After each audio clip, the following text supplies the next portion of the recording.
Hello, hello. Nandito na naman tayo sa Buyasias. So, sa mga trip dyan ng mamundok, ito, maganda dito. Yan o, ang ganda ng view. Yan. So, parang nasa tuktok ka, literal. Mamundok ka, so, yan lang, medyo rough road. Pero pag nandito ka sa part na to, masaya siya.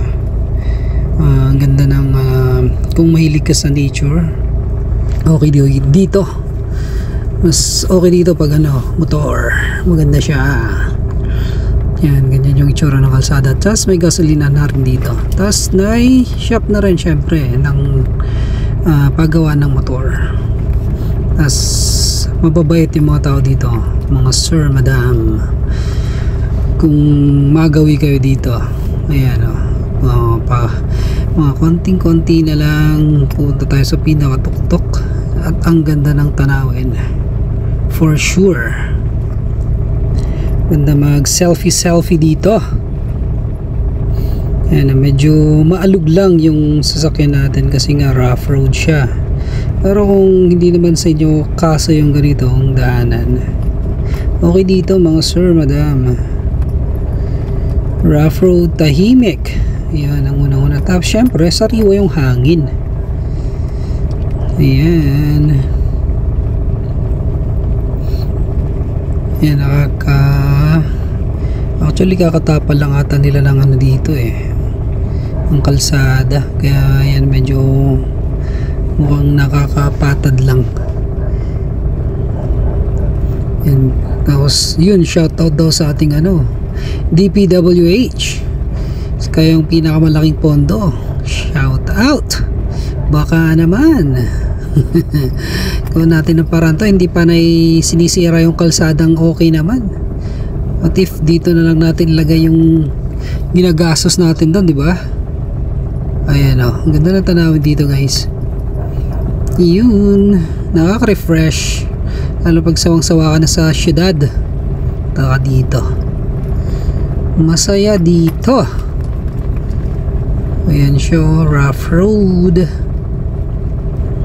One way nga pala siya pag napansin nyo. Kahit kotse kaya dito.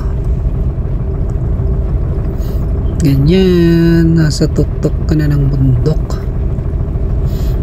Nulit natin kay DPWH. Balita ko kayo pinakamalaking pondo. Baka naman damay nyo dito. Yan, tapos may konting sementado.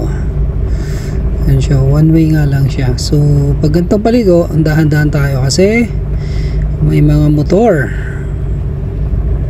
Makasalubong kayo ng motor, medyo delikado.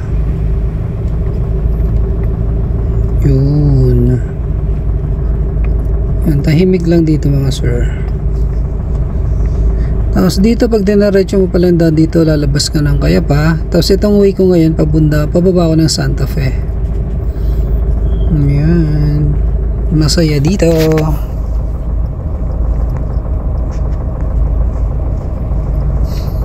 Ayan, tuloy-tuloy lang, pababa na tayo dito. Paahon, tapos paakyat. Ganun yung tsura ng kalsada dito. Pero overall sa view, okay na siya. Kung naghahanap ka ng nasa tuktok na view, maganda dito.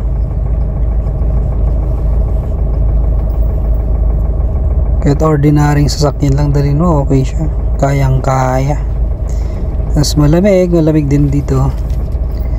Mahangin. Yan, mapapansin nyo, wala pa tayong nakakasalubong. Hindi ganun kadami yung dumadaan. Kaya tahimik lang talaga siya.